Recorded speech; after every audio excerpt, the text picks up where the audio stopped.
नमस्ते। आप सभी से अनुरोध है कि कृपया हमारी चैनल को सब्सक्राइब करें, वीडियो को लाइक करें। और आज मैं स्वागत कर रहा हूँ पुनः राजा मुनीब जी का, जो कि नमस्ते सर। हमारे पड़ोसियों पर विशेष दृष्टि रखते हैं। आपका स्वागत है राजा मुनीब जी। नमस्ते सर, और थैंक यू। नमस्कार नमस्कार। सभी से अनुरोध है कि कृपया चैनल को सब्सक्राइब कर लें, वीडियो को लाइक भी कर लें, और जो QR आपको दिख रहा है उसको आप स्कैन करके हमें आप सपोर्ट कर सकते हैं, जो हमें इकोसिस्टम, राष्ट्रीय इकोसिस्टम बनाने में मदद करता है। तो आपका स्वागत है राजा मुनीब जी। ये बताएं कि एक बिम्स्टेक में जो यूनुस मियां की मीटिंग हुई प्रधानमंत्री मोदी जी से, उसके बाद से कई चीज़ें जो हैं वो बड़ी तेज़ी से चल रही हैं, और कुछ भारत ने भी मेजर्स लिए हैं, और उधर से भी कुछ हल्की-फुल्की बातें आ रही हैं। उसके पहले आपको पता है कि वो एक बड़ा ऑफेंसिव सा स्टेटमेंट यूनुस मियां ने दिया था चाइना में। तो आप के पास क्या समाचार है? क्योंकि आप अंदर की खबर रखते हैं। सर, इसने ये जो चाइना में स्टेटमेंट दिया था, ये इसने जानबूझ के बड़ा प्रोवोकेटिव स्टेटमेंट दिया था। इस चीज से दो चीजें दर्शाता है। एक कि ये खुद जो है he wants to stay in power in Bangladesh, जो ये बोलकर आया है उसमें एक तो मैं ये इंटरप्रेट करता हूं कि ये खुद जो है बांग्लादेश में एक्सपेक्ट कर रहा है कि मैं अगले 2-3 साल जो है बांग्लादेश में रहूंगा, इलेक्शन नहीं करवाऊंगा।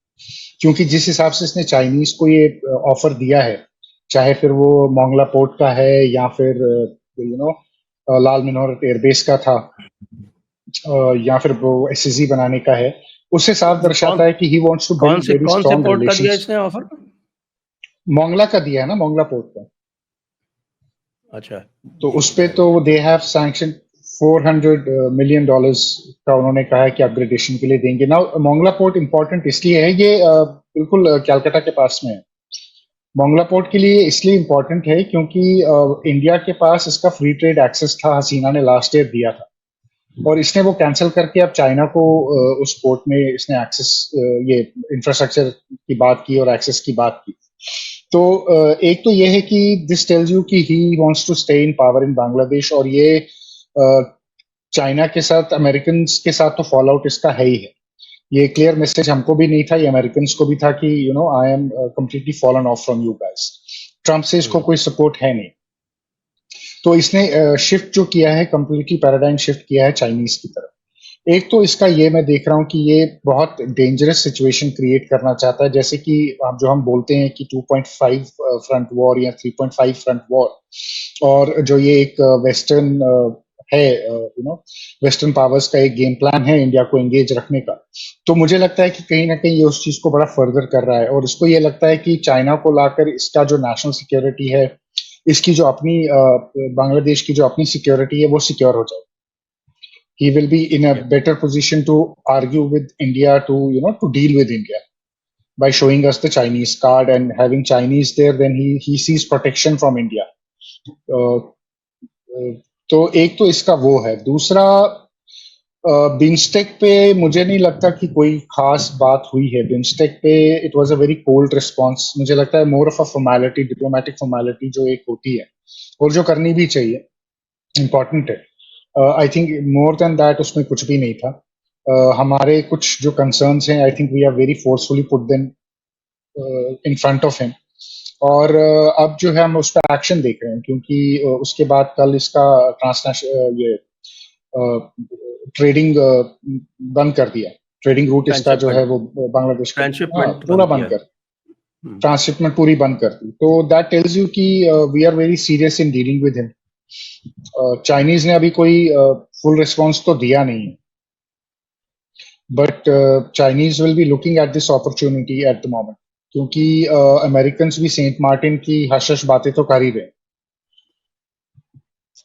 तो ये चाइना में बात कर रहा था, बांग्लादेश आर्मी चीफ जो है वो यूएस काउंटर से बात कर रहा था, deputy commander Indo Pacific fleet से बात कर रहा था जब ये चाइना में थे। तो आई थिंक कहीं बांग्लादेश में आर्मी का और इसका जो है विजन थोड़ा है वो डिफरेंट है। They want to be closer to Americans, he wants to ditch the Americans. तो वो भी एक दिखने में आ रहा है मुझे कि कहीं ना कहीं उसमें भी प्रॉब्लम है, बट अब ये कैसे नेविगेट होगा बांग्लादेश के अंदर वो देखना है, वो इम्पोर्टेंट है। ये मोंगला पोर्ट जो है ये है खुलना के पास में है और it's river hmm. Port basically. तो इसको करके ये मुझे तो नहीं लगता कि मोंगला पोर्ट का अपग्रेडेशन अगर करने वाला शुरू करेंगे तो it will take a few years, इतनी जल्दी तो नहीं हो पाएगा। हाँ, वही तो लेकिन मैं ठीक कह है रहा हूँ ये। कि उसके ऑफर से मुझे लग रहा है कि ही इज टेलिंग चाइनीज कि I will stay in power for a few years, you come and do whatever you have. वो इसका लेकिन इंटेंट जो है उससे क्लियर हो रहा है। हाँ, लेकिन मेरे पास ये भी समाचार है कि वो Chinese are looking at it with a pinch of salt, क्योंकि वो अपने हाथ जला चुके हैं, हाथ और पैर दोनों जला चुके हैं पाकिस्तान में।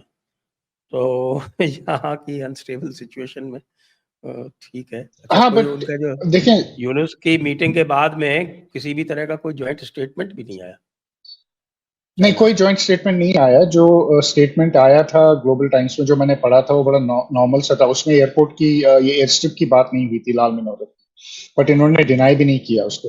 लेकिन अब पाकिस्तान में चाइना की प्रॉब्लम डिफरेंट है। पाकिस्तान में Chinese investments are very heavy, upward of hmm. $16 billion. Bangladesh में you don't have to put that kind of a money. Bangladesh में you have to put very less money. और आप इनको इंक्रीमेंट्स पे दे सकते हो and you can easily colonise them very quickly rather than the Pakistan में इंसर्जेंसी प्रॉब्लम बहुत है चाइनीज को फेस करनी पड़ती। बांग्लादेश में आज की डेट में वो इशू जो है वो भी ग्राउंड पे एग्जिस्ट नहीं करता। तो Chinese will look at it, they will try to keep him strengthen. तो फिर चाइना के लिए म्यांमार को कंट्रोल करना इजी हो जाता है। आज की डेट में हुंता का जो वहाँ हाल है उसको लेकर अगर हम देखें तो Chinese are also a bit nervous. तो चाइना के लिए फिर म्यांमार में अपनी गेम खेलना जो है वो ज्यादा सिक्योर करना उसको बेटर हो जाता है। तो उसका एक जियोपॉलिटिकल हेफ्ट तो बहुत बढ़ता है 110%। मतलब it makes a lot of sense for the Chinese to come and sit in Bangladesh. लेकिन क्या फिर ये भारत को मजबूर नहीं कर रहे हैं कि भारत जो है वो कोई काइनेटिक एक्शन ले? तो फिर वही है ना, फिर तो ये मजबूर कर रहा है। तो फिर ये लास्ट ऑप्शन पे ले जा रहा है हमको कि we have to take a kinetic action. I don't think we will let Chinese come in. देखें, मालदीव्स में चाइना का आना और बांग्लादेश में आने में बहुत डिफरेंस है। ठीक है, जो जो प्लान जैसे मालदीव्स में वो आए 3 महीने में उन्होंने यू टर्न मारा, उनको समझ आ गया कि ये वर्कआउट नहीं करेगा। But with Chinese in Bangladesh is a different game. तो हम इसको मालदीव्स की पर्सपेक्टिव से नहीं देख सकते, इसको हमको बड़ा एग्रेसिवली देखना पड़ेगा। तो ये हमको लिटरली इंसाइट कर रहा है टू टेक पंगा विद, कि हम कोई काइनेटिक एक्शन लें और फिर इसको करें। बट मुझे काइनेटिक एक्शन का देखें एक ही प्रॉब्लम है उसमें, जो एस्केलेशन लेडर है वो आप कंट्रोल नहीं करते।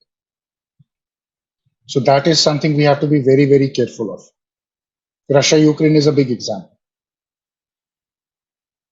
हाँ, so but we have we to be have. Careful, but we don't. आपको मैं एक चीज बताऊं, हमको इसका कुछ नहीं करना। हमको इसको काइनेटिक एक्शन भी नहीं करना है। इसका पानी बंद कर दो, इसकी बिजली बंद कर दो, इसकी सप्लाईज बंद कर दो। जो हमने इसका किया, अभी एक्सपोर्ट बंद किया इसका, इसका हमने रूट बंद किया, अब हम इसका रूट बंद कर दो। बांग्लादेश में इतनी इन्फ्लेशन हो जाएगी कि ये हैंडल नहीं कर पाएंगे। और इसका ब्लफ कॉल आउट करना चाहिए जो इसने कहा ना, we are the guardians of the ocean. Navy तो इंडियन नेवी उधर ऑपरेट करती है, इनके पास कौन सी navy? So I think Indian navy should do what the Chinese navy does with Taiwan and Philippines. तब इसको हाँ, समझ ताइवान आएगी का कि who is the Taiwan guardian का ऑफ द तो फिर ओशन। भी एक एक हिस्सा जो है वो open to the Pacific Ocean है। इनका तो सारा का सारा बे ऑफ बंगाल पे डिपेंड करता है। जो पूरा का पूरा हाँ, तो बॉर्डर है, बॉर्डर में 4076 kilometre is India and 271 kilometre is Myanmar, इस which is today Bangla, yes. Today Arakan army. और हाँ, यस। अराकान आर्मी ने वो सील कर रखा है। एक तरह से वो भी जो है वो इंडिया को ही सपोर्ट कर रहे हैं उसको सील करके। हाँ, वो इनसे पैसे लेते हैं, उनमें चुंगी लगाई हुई है वहां पे।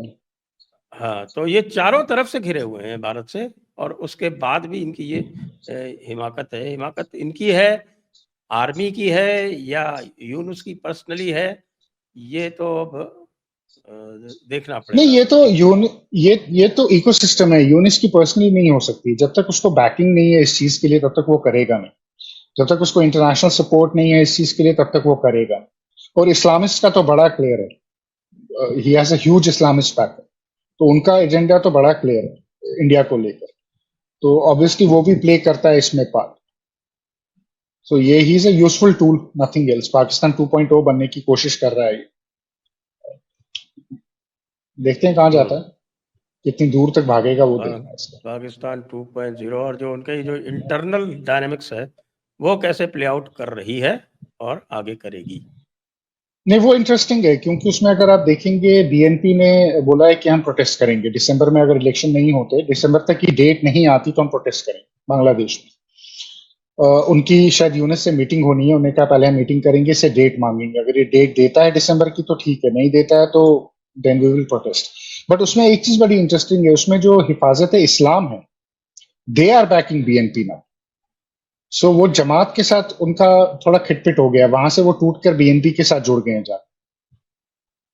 सो that is also an interesting dynamic. अब ये देखना है कि अगर प्रोटेस्ट होते हैं बांग्लादेश में, देखें उसमें एक ही प्रॉब्लम है, मैं बोलूंगा सिल्वर लाइनिंग ये है कि बीएनपी की कोई सेंट्रलाइज लीडरशिप जो है वो बांग्लादेश में है नहीं जो इसको स्टेयर करेगी। तो इस प्रोटेस्ट को, अगर ये मास प्रोटेस्ट करते हैं, इसको स्टेयर कौन करेगा, that is question number 1। But अगर हिफाजत इस्लाम इनको सपोर्ट करता है तो देन आप बांग्लादेश की स्ट्रीट्स पे ओपन क्लैश देखोगे, इस्लामिस्ट का भी क्लैश देखोगे और पॉलिटिकल क्लैश भी देखोगे। उस सूरत में आर्मी उसका एडवांटेज उठाती है या नहीं उठाती, उनके पास उतने गट्स हैं या नहीं, उतनी बैकिंग है या नहीं, वो बड़ा इंपॉर्टेंट। और फिर कौन ऑन टॉप आता है, यूनिस निकल कर आता है ऑन टॉप या बीएनपी वाले ऑन टॉप निकल कर आते हैं। अगर बीएनपी ऑन टॉप निकल के आती है then we have a very good option, अगर यूनिस ऑन टॉप आता है then we have a problem. So ये सारे डायनेमिक्स अभी प्ले करेंगे बांग्लादेश में अगले 2-3 महीने। इसमें एक डायनेमिक ये भी आ रही है कि साहब कि बीएनपी और अवामी लीग में भीतर ही भीतर समझौता हो गया। नहीं, वो सुनने में आ रहा है, I am not very sure, I don't think BNP वो करेगी। बट इनका प्लान है, जमाते इस्लामी वाले ये इसलिए बोल रहे हैं क्योंकि इनका जो इलेक्शन करवाने का प्लान है उसमें ये बीएनपी को माइनस कर रहे हैं। इनका -2 फॉर्मूला है, अवामी लीग को भी बाहर रखो और बीएनपी को भी बाहर रखो, so that they can easily take power from them, एक शैम इलेक्शन करवा के they will take over. So ये नैरेटिव जो है कि इनका अवामी लीग के साथ गठबंधन है, मुझे लगता है ये इस्लामिस्ट पार्टीज का प्रोपेगेंडा ज्यादा है, इसमें रियलिटी कम है। Because BNP doesn't gain anything from tying up with Awami, कुछ नहीं मिलेगा उनको। और वैसे भी अवामी लीग का जो वोटर है वो जमात इस्लामी के पास तो जाएगा नहीं, वो आएगा तो बीएनपी के पास ही आएगा अगर बॉयकॉट नहीं करता तो। So I don't think that is true. What about the clash between clash among different terror outfits and Jamaat Islami?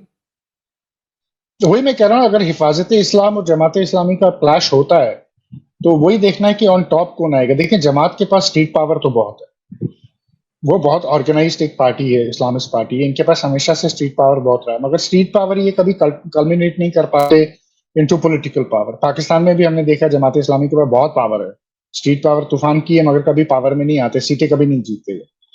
तो क्लैश तो होगा इनके बीच में। अब क्लैश में ये एक दूसरे को डैमेज करेंगे, कितना डैमेज करेंगे वो इंटेंसिटी ऑफ क्लैश पे डिपेंड करता है। जी, अच्छा आप चलते हैं थोड़ा हमारे क्या बोलते हैं वेस्ट बांग्लादेश की तरफ। West Bangladesh west Bangladesh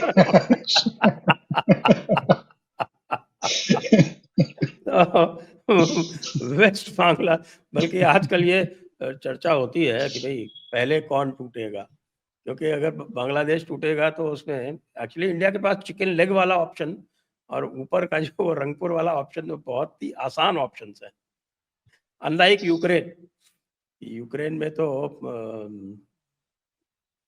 Ukraine के पास बहुत सारे अदर बॉर्डर्स हैं, बहुत सारे अदर ऑप्शंस हैं, पूरे आपके यूरोप से, ईस्टर्न यूरोप से उसको सप्लाईज आती हैं। बांग्लादेश पे तो कैसे क्या होगा, मेरे पास तो कोई मिलिट्री भी नहीं है ढंग की। इंसर्जेंसी प्रमोट करेंगे, रोहिंग्या इंसर्जेंसी प्रमोट करेंगे, Chinese will supply through Myanmar, that is the only route they have. So insurgency towards India is something I fear in that, in that context कि ये insurgency बहुत बड़ा है, क्योंकि India की जो प्रेजेंस है पाकिस्तान के आसपास that is quite substantial already. Normal उसमें ही रहती है वहाँ पे, वो 33 कोर पूरी बैठी हुई है आपके सिलीगुड़ी कॉरिडोर में। और अभी उन्होंने एक ऑपरेशन भी किया था। S-400 डिप्लॉय कर दिए वहाँ पे। ये कल सूचना आई थी कि सब S-400 जो है वो कॉरिडोर में डिप्लॉयड है। वैसे वो चाइना के लिए है, पाकिस्तान बांग्लादेश के पास तो क्या है, कुछ भी नहीं है। लेकिन बांग्लादेश डेफिनेटली तो में मैं जो बात कर रहा था लोगों से, वो कह रहे हैं कि साहब कि यहाँ तो एक डिवीजन की भी जरूरत नहीं है, जबकि वहाँ पे चारों तरफ जो है वो कुल मिला के कोई 10 डिवीजन बैठी हुई है। नहीं, वो that a military man will be able to tell better कितनी डिविजन्स लगेंगी। 3 से 4 I think is sufficient to take this area over completely. आप इसको 3 से 4 डिविजन्स में आराम से आप इसको कवर कर लोगे। बट वही मैं कह रहा हूँ कि काइनेटिक करने की हमको जरूरत भी नहीं है। इनको सुखा के डुबा दो, इनका काम हो गया। हमारा काइनेटिक उतना ही बहुत है without any military 4 intervention. Division ने तो पूरा बांग्लादेश, पूरा ईस्ट पाकिस्तान ले लिया था। Just 4 हाँ, तो बस डिवीजन। वही, that is what I am saying. वो मिलिट्री मैन विल हाँ, बी हमें एबल टू टेल पूरा तो दिस इन अ चाहिए ही बेटर नहीं वे। है, हमें तो खाली वो चिटगांव वाला वो उनका लेग चाहिए, और ऊपर जो चिकन नेक वाला जो एरिया है उसमें चाहिए, वो चाहिए, जिससे वो चिकन नेक को चिकन चेस्ट बनाया जा सके। वही है उसका। कितना बांग्लादेश आर्मी के पास वैसे भी कुछ नहीं है। बट यही है कि you have a risk of escalation with the Chinese, you have a risk of escalation of insurgency. उसके लिए आपको प्रिपेयर करना पड़ेगा। बांग्लादेश बॉर्डर को सिक्योर करना पड़ेगा, इलीगल्स को बाहर निकालना पड़ेगा। It's going to be a task, it's not going to be easy. उसका Certainly, इकोनॉमिक they इम्पैक्ट क्या have आता है, to, securing the country itself is not easy, तो ये तो they it's have not to easy. they have to take a call on that। तो आइए चलिए वेस्ट बांग्लादेश पे चलते हैं। तो वेस्ट बांग्लादेश में अभी मैं देख रहा था आपका ट्वीट कि साहब तालिबान ने ओपनली टीटीपी को सपोर्ट अनाउंस कर दिया है। हाँ, तालिबान प्राइम मिनिस्टर ने सीधे बोला है कि जितना इन्होंने इनको निकाला है उतना ही हम वेलकम करेंगे टीटीपी को। So that is a very, और बीएलए को, बलोच को। So that is like an open thing now कि we will support TTP and BLA both. ये ओपन इनका ये है। बट ओपनली ये बोलते नहीं, कुछ ना कुछ बैकग्राउंड पे चल रहा होगा इनका। आई थिंक अभी अफगान पाकिस्तान टॉक्स होने वाले हैं, एंड वो बड़े इंपॉर्टेंट है कि किस डायरेक्शन में वो जाएंगे। जो मैंने अभी तक बांग्लादेश, सॉरी, हाँ, पाकिस्तान और अफगानिस्तान से जो मैं सुन रहा हूँ, जो यूजुअली उसको हेड करता है, he is a well respected man in Afghanistan. But इस बारी वो भी काफी फ्रस्ट्रेटेड है कि dealing with Afghanistan is becoming very difficult. Taliban is not agreeing to anything what the Pakistanis are proposing. तो उस सूरत में क्लैश इमिनेंट है इन दोनों के बीच, और बढ़ेगा इस समर में तो बढ़ेगा इनका। इनके काइनेटिक बढ़ेंगे, केपीके में भी बढ़ेंगे, बलूचिस्तान में भी बढ़ेंगे। अब ये बलूचिस्तान में अमेरिकन को घुसाने की कोशिश कर रहे हैं, तो देखते हैं वो कितना, how viable is that for American. लेते हैं या नहीं लेते हैं, वो बड़ा इंपॉर्टेंट। पहले चाइनीज को घुसाया। अब अमेरिकन को ला रहे हैं यहाँ पर। वो बूमरैंग कर गया। अमेरिकन अमेरिकन को माइंस वाइंस ऑफर कर रहे हैं, क्योंकि Trump is totally sold on mineral rights. उनको मिनरल राइट्स चाहिए हर जगह। हाँ, वही, वो मिनरल उनको समझ आ गई कि कैंडी चाहिए ट्रम्प को मिनरल्स की, तो बलूचिस्तान पड़ा हुआ है हमारे पास ऑफर करने को, तो कर दो इनको ऑफर। वो मिनरल्स कॉन्फ्रेंस देख रहा था मैं कल उसकी, मतलब एब्सोल्युटली इट वाज हिलेरियस। मतलब आर्मी चीफ का मिनरल कॉन्फ्रेंस में क्या काम है यार, उनको क्या लेना देना उसके साथ। तो वो मेन स्पीच वही कर रहा था। दिन शहबाज शरीफ का वो माइक तोड़ने वाली स्पीच, उसने कल भी माइक ऑलमोस्ट तोड़ ही दिया था वहां पर, वो टेबल पे हाथ मार मार के, जब उसने अपने आप को सीईओ बताया, मैं सीईओ हूँ पाकिस्तान का, तो उसने ऑलमोस्ट वो ही bang the table again. So that was a comedy which happened yesterday, मैं वो देख रहा था मैं। बट इसके इम्प्लीकेशंस हैं, इसके सीरियस इम्प्लीकेशंस हैं। अगर अमेरिकन बलूचिस्तान में आते हैं, फिर बीएलए कितना कर्ब होता है। विल अमेरिकन टेल देम कि इस साइड पे मत करो, चाइनीज साइड पे ज्यादा करो, वो भी पॉसिबिलिटी है। अमेरिकन क्या अफगानिस्तानी को बोलेंगे कि नहीं, इसको ग्रेड इसका लो करो, वो भी देखना है। तो इसमें काफी डायनेमिक्स हैं। फिर Afghan US relationships are getting better, much better than the Pakistan US relationships. तो वो एक डायनेमिक भी इसमें है। तो interesting things are happening in coming months in both west Pakistan, west Bangladesh and east Bangladesh government. ये बात चल रही है कि साहब कि Afghanistan has offered the Bagram airbase to America. No, that is a lie. Okay. That is a complete lie. This is a Pakistani propaganda. They did this propaganda because ये refugees को निकाल रहे थे. तो ये उस रेफ्यूजी क्राइसिस को कवर करने के लिए इन्होंने बागराम का ये उड़ाया कि बागराम में जी अमेरिकन आ. It's an absolute lie. There is no Americans in Bagram. अभी strategically it doesn't make sense to me कि why would Americans need Bagram? They will need it in 3 years. 3 साल के बाद उनको जरूरत पड़ेगी. किस लिए? ईरान को लेकर और बाकी कुछ जियोपॉलिटिकल चीजों को लेकर, चाइना को लेकर, रशिया को लेकर, काफी चीजों को लेकर. In 3 years time you will need Bagram. You will not need Bagram now. और अभी they are consolidating तालिबान. ये तालिबान को डिस्टर्ब नहीं करेंगे. ये चाहते हैं कि तालिबान कंसोलिडेट करे अफगानिस्तान में पावर और एंड बागरम देकर तो then you are creating a problem for Taliban. और तालिबान कभी एग्री नहीं करेगा बागरम. सो डील होगी मगर अभी नहीं होगी. ये पाकिस्तान ने उड़ाई था propaganda because of refugee crisis. वो जो रिफ्यूजी इन्होंने निकाले, अब उसका कितनों ने सुना कि क्या हुआ, कि कैसे निकाले, वीडियोस कितनों ने चलाए, बट बागरम सर ने चलाया कि बागरम हो रहा है, बागरम हो रहा है. तो असली स्टोरी दबा दी. यही करते हैं, असली स्टोरी दबा देते हैं, फेक न्यूज चलाते हैं और क्या. तो जब भी पाकिस्तान से खबर है, आप समझिए कि इस पर्दे के पीछे कुछ और हो रहा है.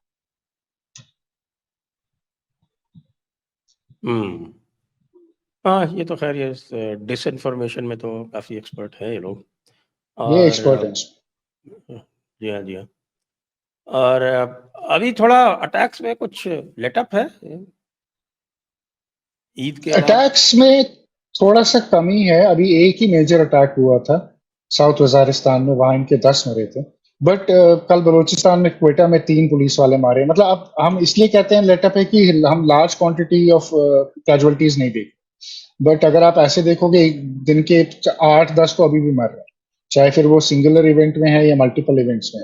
यूजुअली मल्टीपल इवेंट हो रहे हैं. कहीं पे किसी को गोली मार दी, कुछ कर दिया, किसी को किडनैप कर दिया. परसों 3 FC के लड़के किडनैप किए इन्होंने केपी से. वहां उसमें से एक को छोड़ दिया, 2 उनके बांधे. कल उनकी फोटोग्राफ्स वगैरह भी निकल कर आई थी.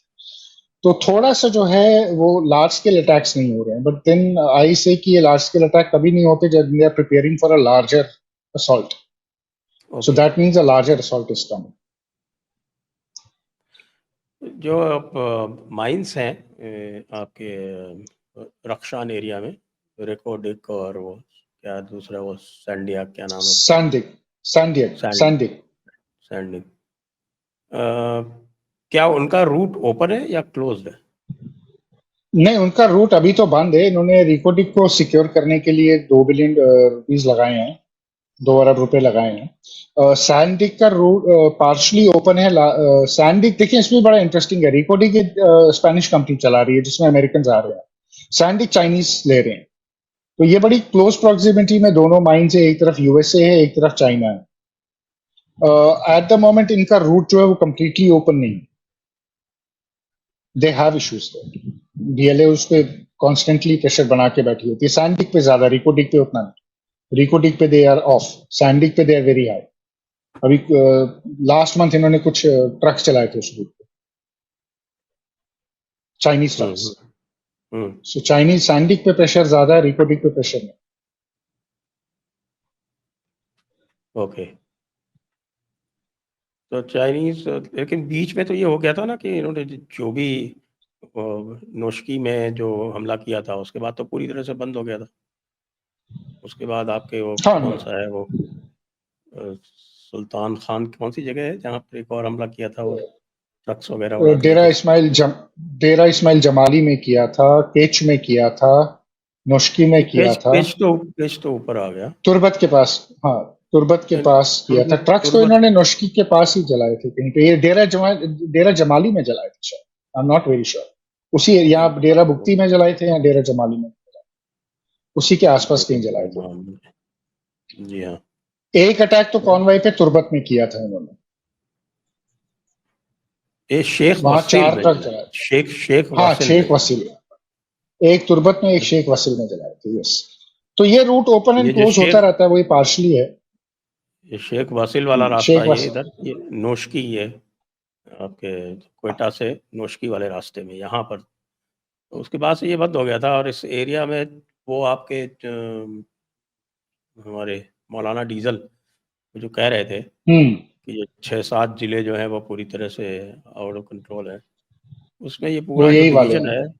है, रख्शान का और मकरान का जो दोनों डिविजन्स हैं ये ईरान से बॉर्डर वाले, ये दोनों उसमें आते हैं। यानी कि उनका ये कहना है कि साहब कि इन एरियाज़ में अब कोई कंट्रोल है नहीं पाकिस्तान का। लेकिन इससे भी ज़्यादा मुझे लगता है कि क्योंकि बलूचिस्तान तो फिर ठीक है, बड़ा आइसोलेटेड एरिया है, बहुत ही स्पार्स पॉपुलेशन है। लेकिन केपी तो पूरी तरह से इनके हाथों से बाहर है। यहाँ तक कि केपी इनके खुर्रम एजेंसी का तो ये है कि साहब वहाँ कोई 6 महीने से कोई गया नहीं, पाकिस्तान का कोई भी देखिए, कारकुन। केपी में कुर्रम एजेंसी में तो they lost it almost last year. वो तो लास्ट ईयर इनके हाथ से निकल गया। ठीक है, उसके बाद अगर आप थोड़ा और ऊपर जाओगे, ये वाला आप एरिया ले लोगे, क्या कहते हैं, वखान कॉरिडोर जो है, अभी परसों वहां से वीडियोस आए थे, मैं देख रहा था, वो लोकल्स ने वहां पे एक पाकिस्तानी पुलिस, ये आर्मी की भी थी, ये थी, बंकर था छोटा, उस पे पत्थर मार मार के उनको मार मार के बुरा हाल किया। वो इनके एरिया से आउट है। साउथ वजारिस्तान में कई जगह हैं जहां पर ये नहीं कंट्रोल कर पाते, जाते भी नहीं। बन्नू तक इनको प्रॉब्लम है, बन्नू में भी ये कैंप से बाहर नहीं निकलते, बहुत मुश्किल है इनके लिए बाहर निकलना। तो साउथ, जहां तक केपी की बात है, वहां पर देखें ना, पॉपुलेशन डेंसिटी भी बहुत हाई है ना, एज कम्पेयर टू बलूचिस्तान। हाँ, हाँ, बिल्कुल। हाँ, तो और अच्छा, वो सारी पॉपुलेशन जो है वो अगेंस्ट पाकिस्तान हो रखी है, Pashtuns are overwhelmingly against Pakistan. तो that also makes things very very difficult for them in terms of movement and in terms of attacks. वो भी बड़ा मुश्किल हो जाता है उनके लिए। तो काफी जो अफगानिस्तान के बॉर्डर से लग के वो फाटा का जो रीजन है, फाटा का जो अपर बेल्ट है, वो ऑलमोस्ट इनके हाथ से वैसे ही निकला हुआ है। वहां पर तो वैसे ही ये लोग नहीं है, वहां से कई जगह से तो इन्होंने पुलिस स्टेशन और आर्मी इंस्टॉलेशन छोड़ के नीचे आ गए थे। तो दे हाँ, have lost control in that belt. आपके बट दीर इनका और कभी कंट्रोल चित्राल। था नहीं वहां। हाँ, तो हाँ, इनके पास कभी कंट्रोल था भी नहीं इस एरिया में, कंप्लीट कंट्रोल कभी भी नहीं था। दे ऑलवेज थॉट कि इस एंड पे हमको जरूरत भी नहीं है, ट्राइबल्स जो हैं ये हमारे अपने हैं, यही हमको बचाएंगे। अब वही पलट गए हैं, तो इनके अब ये कंट्रोल एस्टैब्लिश कर भी नहीं पाते। इनके लिए बड़ा मुश्किल है कंट्रोल एस्टैब्लिश करना। अच्छा, ये वो एरिया है, जब मुझे ध्यान है, जो ब्रिटिश इंडियन आर्मी होती थी, तो ब्रिटिश इंडियन आर्मी का ऑलमोस्ट 75 to 80% डिप्लॉयमेंट इन्हीं एरियाज में होता था। It was always yes. Restive area. और इन दैट सेंस जो इन्होंने अफगानियों के साथ में पंगा लिया है या उनको धोखा दिया है, जो भी किया, तो they brought it upon themselves. अब इनकी जो आर्मी है, इसका अगर 80% इधर इनको डिप्लॉय करना पड़ गया, तो फिर ये हमारे साथ क्या करेंगे ये अभी भी। लेकिन ये इनकी हरकतें जारी हैं जम्मू कश्मीर में। तो वो तो जारी रहेंगे, वो नहीं रुकने वाला। दे will keep up this pressure, ये नॉनसेंस ही चलाते रहेंगे। इसमें इनको अमेरिकन ने भी वार्न किया, सऊदीज ने भी वार्न किया, बट ये रुक नहीं रहे हैं इसमें। They are not stopping on this. So और ये करेंगे, इनकी मजबूरी भी है ना। अब आप देखें, इतने इनके पास ये टेरर ऑर्गेनाइजेशंस हैं, ये लश्कर तैयबा है, बाकी है जो कश्मीर सेंट्रिक है, जैश ए मोहम्मद है। अगर पाकिस्तान इनको चैनलाइज नहीं करता है, ये इवेंचुअली पाकिस्तान के टर्न ओवर कर लेंगे ना। ऑलरेडी इनको टीटीपी वगैरह से इतनी प्रॉब्लम है, वो भी जाके at the end of the Taliban से मिल लेंगे या पाकिस्तानियों को ठोकना शुरू करेंगे। तो इनकी मजबूरी भी है इनको चैनल करना कि इनको कहाँ आप ले जाओगे। और जितना आप इंडिया में करोगे, जितना आप इंडिया से रिएक्शन दोगे, उतना पाकिस्तानी इस्टेब्लिशमेंट की रेलिवेंस है। ये बड़ा सिंपल है। ये अपनी रेलिवेंस खत्म नहीं कर सकते इंडिया के साथ। जम्मू कश्मीर के उसमें कुछ भी नहीं करते उनकी, they call it their jugular vein. तो they can not strangle their own jugular vein. शाहरा उसको देंगे। स्ट्रैंगुलेट तो नहीं करे, शाहरग तो बोलते हैं उसको। लेकिन अभी जो रेस्टलेसनेस जो आप देख रहे हैं, आपने सही कहा कि जो हालात केपी में और आपके इसमें हैं, वही हालात अब आप ये देखिए कि स्वात वैली तो बिल्कुल लगी हुई है आपके इस्लामाबाद से। और इस तरफ से गिलगित बाल्तिस्तान में ख़ास तौर से जो आपके गिलगित और जो गिज़र वैली है, उसमें भी इनका होल्ड कम होता जा रहा है। या खाली ये चिलास के एरिया में जहाँ सुन्नी पॉपुलेशन है, वहाँ तो इन्होंने काफ़ी पंजाबियों को भी भेजा है। लेकिन जो बाकी जो एरिया है, गिलगित वैली है और आपकी जो गिज़र वैली है और आपके बाल्टिस्तान है, यहाँ तो इनका होल्ड काफ़ी कमज़ोर होता जा रहा है। लगातार हम देखते हैं डेमोन्स्ट्रेशंस होते हैं, रोड ब्लॉक कर देते हैं, काराकोरम हाईवे, इस तरह की बातें चलती रहती है। इंडिया का भी ज़्यादा इंटरेस्ट जो है वो गिलगित बाल्टिस्तान में है, ना कि मीरपुर मुजफ्फराबाद में। वो बात सही है, बट इनका वहां पर होल्ड कम है, बट वहां पर चाइनीज होल्ड जो है वो strong. The Chinese on the other side are very very strong, क्योंकि वो सीपेक का आप कह सकते हो माउथ है। That's where you know the CPEC gets feeded from. So Chinese और प्रोटेस्ट भी उसी वजह से हैं, क्योंकि पाकिस्तानियों ने टोटली अबैंडन किया उस रीजन, और चाइनीज जो है वो इंटरेस्ट दिखाते नहीं है, वो दिखाएंगे भी नहीं, हालांकि उन्होंने ओवरटली क्रॉस ओवर नहीं किया है, but they keep on coming, they keep on going. तो लास्ट टाइम भी इन्होंने हाईवे बंद कर दिया था, वहां पर ना पाकिस्तानियों को चलने दिया, ना चाइनीज को चलने दिया। कुछ फॉरेन टूरिस्ट उनके वीजा थे, उनको भी नहीं जाने दिया चित्रालियों ने ऊपर की तरफ। वो एक हफ्ता वो इशू वहां चलता रहा, लास्ट ईयर हुआ था वो, आई थिंक सो, यस।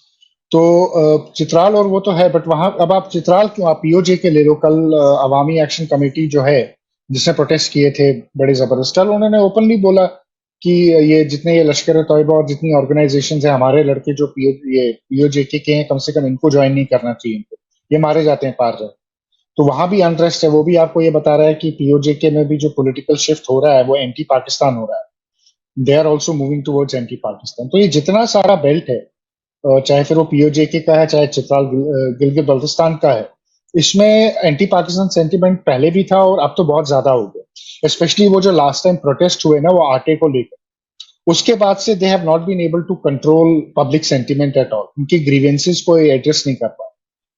और ऑब्वियसली फिर जब आप एक इशू छोटा इशू बनता जाता है, तो फिर वो बहुत बड़ा इशू बन जाता है। तो आज की डेट में इनके लिए प्रॉब्लम है कि ये वहां पे करेंगे। अब यहाँ वहां एक ही चीज है कि वहां आर्म्ड इंसर्जेंसी नहीं है, they don't have to face it there. But जिस तरीके से बीएलए ऑपरेट कर रहा है, आई वुडंट बी सरप्राइज किसी दिन बीएलए वहां तक पहुंच गया। वो किसी दिन पहुंच जाएंगे ऊपर। हाँ हाँ, वो तो स्वात वैली से तो इधर लगता हुआ ही है ना, स्वात वैली को उधर से क्रॉस करो और आप हाँ, गिलगित बाल्टिस्तान में पहुंच जाओ। वो तो तो आसान काम है। किसी दिन हम एक्शन देखेंगे बल्तिस्तान में होता हुआ। बाल्टिस्तान तो काफी आइसोलेटेड है, बहुत और आइसोलेट। भारत ने वैसे भी आप देखें 1971 में तुर्तुक तक तो जीत ही लिया था, हाँ, और यस। बाकी लद्दाख स्काउट्स वालों ने तो उनसे कहा था भाई 2-4 दिन और रुक जाओ तो हम स्कार्दू तक पहुंच जाएं, वो नहीं हुआ। आज की डेट में वहां कितना आपको लगता है वो वायबल है? That is one viability which we have till Baltistan. वो वायबिलिटी है हमारे लिए, अगर पाकिस्तान कल को यू नो डिसइंटीग्रेट जब भी होता है, another 10 years or 12 years, वो वायबिलिटी बनती है हमारे लिए, वो इजी है हमारे लिए। It is easier for us to do that, much easier. It's a viable option. So that is something which we have also interest on, कि वहां से जो है हम अपना पुश जो है वो अंदर की तरफ करेंगे। बट उसमें वही है, फिर आपका ऊपर जाके चाइनीज के साथ क्लैश हो, तो उसके लिए you have to be careful, because वो उस एरिया पे कंट्रोल मेंटेन करने की कोशिश करें। सो वो नीचे आएंगे, हम ऊपर चढ़ेंगे। वो बाल्टिस्तान में उतना नहीं है, वो आपके गिलगित वैली में ही वो इधर। कट करेंगे। हाँ, वो वो मुझे लगता है जो बल्तिस्तान और गिलगित की जो लाइन है वो डिवाइड हो जाएगी। The Baltistan area might come towards the Gilgit, they will try to Gilgit को वो करेक्ट करेक्ट, हाँ। करेंगे। तो वो लाइन क्योंकि डिवाइड वहां हो जाएगी। हमें तो वो गिलगित वैली भी चाहिए, क्योंकि एक्सेस टू सेंट्रल एशिया तो उसी तरफ से बनेगी। हाँ, but that is where Gilgit we को हैव टू फाइट इट। वहां तो फिर लड़ाई फिर चाइना के साथ ही लड़नी है, क्योंकि वो लिटरली उनके कंट्रोल में। Gilgit is quite under their firm control. Correct, but they prove to be very poor fighters in Galwan and east Ladakh. They are poor fighters, they are poor fighters, वो तो है। But this game never ends, this is an ever ending game of geopolitics. Game never एक ends. Dimension close ये होता है। तो almost everybody, जिससे भी मैंने मिलिट्री वालों से किसी से भी बात की है, दे ऑल अग्रीड कि an average Pakistani soldier is much better than an average Chinese soldier. That is one. The problem of Pakistan army is their officer class, not their soldier. हम्म, वो तो है, officer class is a bania class, वो they are sitting there to make money, they are not there to fight. लड़ने के लिए तो उन्हें join किया नहीं होता, उन्होंने पैसे कमाने के लिए ज्वाइन किया। So officer class is 100% businessman, basically business वाले हैं, पैसे कमाने बैठे। तो उनका जो वो कॉर्नर प्लॉट कब से रिजर्व हो जाता है, किस लेवल से कहाँ तक, वो कर्नल लेवल से हो जाता मेजर मेजर नहीं, मेजर मेजर ऑनवर्ड्स। है, मेजर ऑनवर्ड्स। अच्छा तो मेजर, अच्छा मेजर तो लीड तो इसका मतलब खाली आपके लेफ्टिनेंट और कैप्टन बचे हैं उनको लीड करने के लिए, वो भी लीड नहीं करते, हाँ, बस वो भी देखते हैं कि वो मैं भी लीड मेजर नहीं बन जाऊं करते। किसी तरह से। हाँ, एक बार मेजर बन गए उसके बाद लेफ्टिनेंट कर्नल की रैंक पर आ गए तो फिर आपका प्लॉट जो है वो अच्छे वाला मिलता है। मेजर में आपको बड़ा वो यूजलेस छोटा प्लॉट वाला। मिलता है, हम्म छोटा वाला मिले। हम्म। लेफ्टिनेंट कर्नल अबव कर्नल तक आ गए तो then you get a decent plot. But अब ये भी है ना, पाकिस्तानी आर्मी के अंदर भी, अब पाकिस्तान आर्मी में अगर लड़ने वाले भी हैं तो कौन है, या वो पीओजेके के लड़के हैं, या वो बलोच रेजिमेंट में कुछ बलोच हैं, या फिर वो केपीके के हैं, मैक्सिमम पश्तून है। अब जब वहां इतना अनरेस्ट है तो वो भी क्या लड़ेंगे, मुझे नहीं लगता वो लड़ने के लिए, पाकिस्तान फौज के लिए लड़ने के लिए आज की डेट में तैयार। पंजाबी तो लड़ नहीं सकता, उसमें तो है नहीं पाकिस्तानी पंजाबी पंजाबी में। स्टॉक जो है वो उनका सारा का सारा ये आपके अ, लायलपुर, यानी पुर, अब क्या आपसे वो फैसलाबाद हो गया, वो जो पूरी बेल्ट है इधर, हाँ, फैसलाबाद से लेके ये सरगोदा वाली, उसी उसी बेल्ट के लोग जो हैं वहां से रिक्रूटमेंट होता रहा है हमेशा। तो अब वही है, वो कितने हैं और क्या लड़ेंगे वो, ना उनके ये अफसर उस लायक है ना उनके जो सोल्जर है। ये पूरा जो झेलम से लेके और ये सरगोदा और इधर आपके लायलपुर या नाव, फैसलाबाद, ये जो बेल्ट है यही इनका फीड स्टॉक देती रही है हमेशा।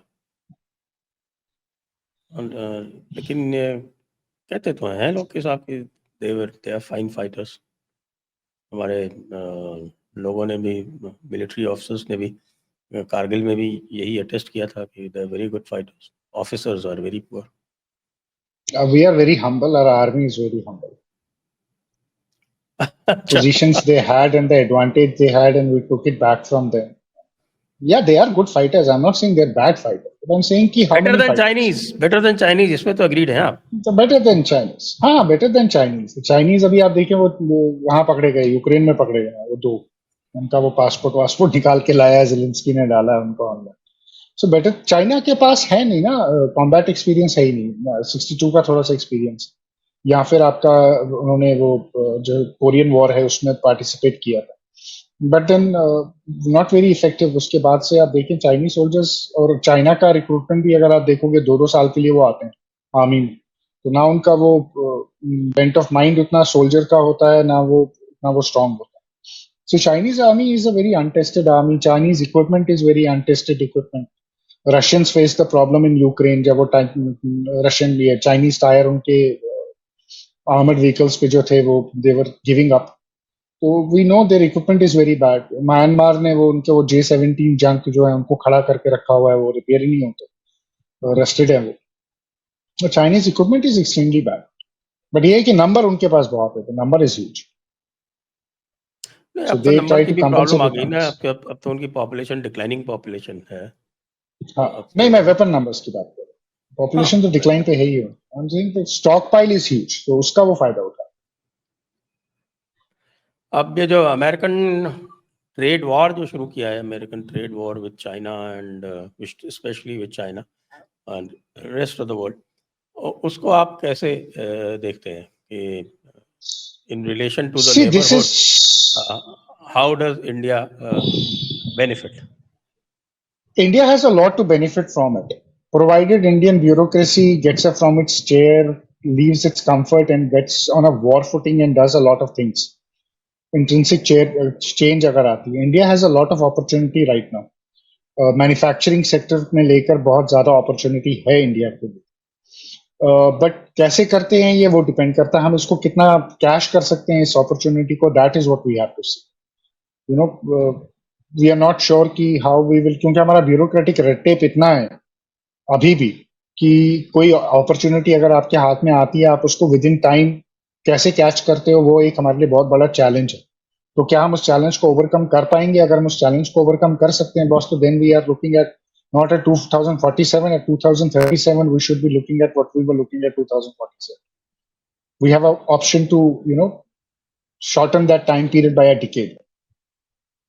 But if we move, that is a big if in there. But देखिए, ये ट्रेड वॉर तो शुरू हुई है, but will it stay at a trade war?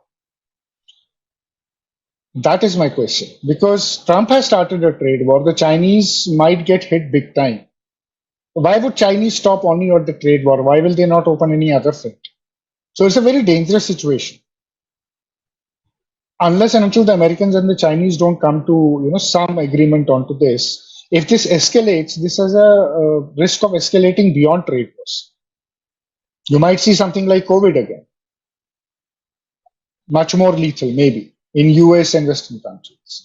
You might have any other, aggression in Middle East going harder. Syria becoming unstable, Turkey becoming more pushy. So there are a lot of things which can happen, which keeps the situation fluid. But देखते हैं अभी तो ये beginning है इनके trade war की.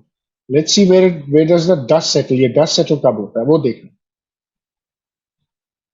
हाँ, ये तो बात आपकी है। अभी भी वैसे देख रहे हैं ना कि किस तरह से ईरान को घेरने की कोशिश की जा रही है। डिएगो गार्सिया में पाइल अप कर दिया उन्होंने, अपने बॉम्बर्स वगैरह लगा दिए हैं डिएगो गार्सिया में।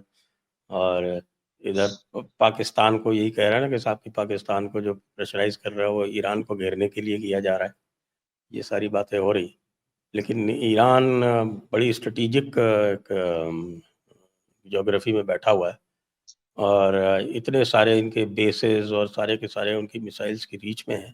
बड़ा मुश्किल होगा इनके लिए संभाल पाना। एक तो मुश्किल है संभालना। देखिए, मिडिल ईस्ट वैसे भी बड़ा मुश्किल है संभालना, क्योंकि मिडिल ईस्ट के डायनेमिक्स बड़े डिफरेंट है। जो पॉपुलेशन है वो बड़ी एंटी अमेरिकन है। This Islamic radicalisation has created a deep divide. ये क्लैश ऑफ सिविलाइजेशंस है, कंप्लीट क्लैश ऑफ सिविलाइजेशन। तो you have to be very careful of that one. ठीक है, आप लड़ते रहो, मरते रहो, मारते रहो, उससे कोई फर्क नहीं पड़ता, but eventually you are not getting a settled place. You are going to have chaos. वो chaos चलता रहेगा, तो that doesn't help you.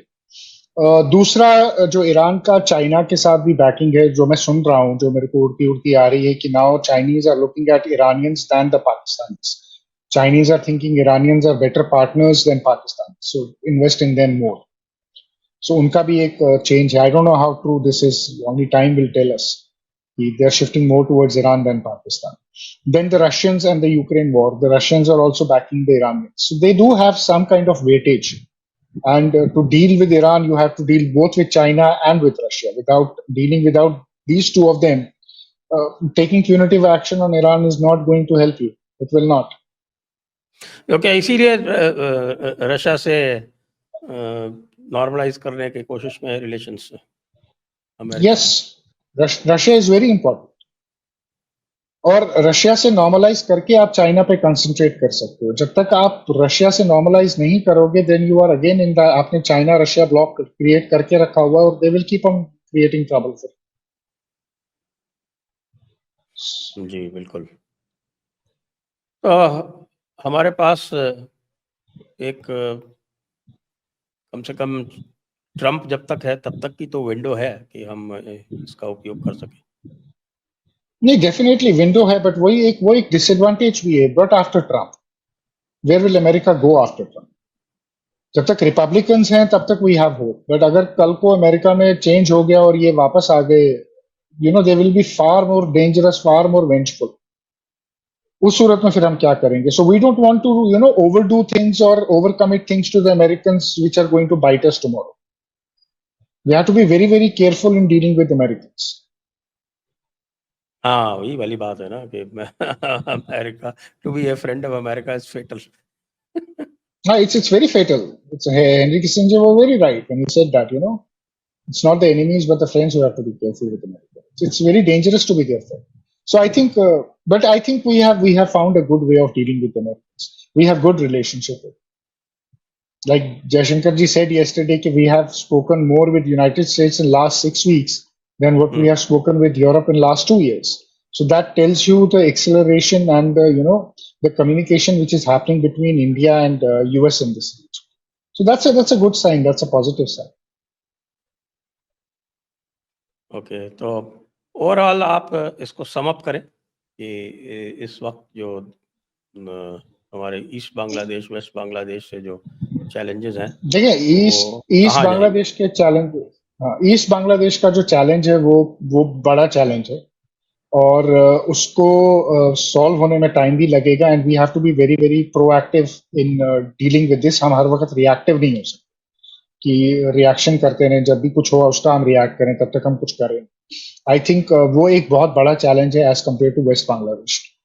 Waste Bangladesh जो है वो अपने एक उस आप कह सकते हो वो एक रिदम उनका बन गया, उस पर वो हैंडल हो भी रहा है, उसमें वो चल भी रहा है. मुझे वहां से एस्केलेशन होता हुआ नहीं दिख रहा, but Bangladesh, real Bangladesh is going to become a headache for us. So we have to be very, very careful how we deal with this.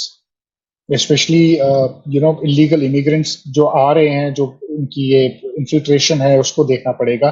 Second, I think we have an opportunity with Myanmar, boss, where अभी Myanmar ने बांग्लादेश को बोला है कि वो 1,80,000 Rohingya वापस लेंगे. India ने इतनी सारी एड दी अभी इसको. I think we should be looking at deporting these Rohingyas back to Myanmar.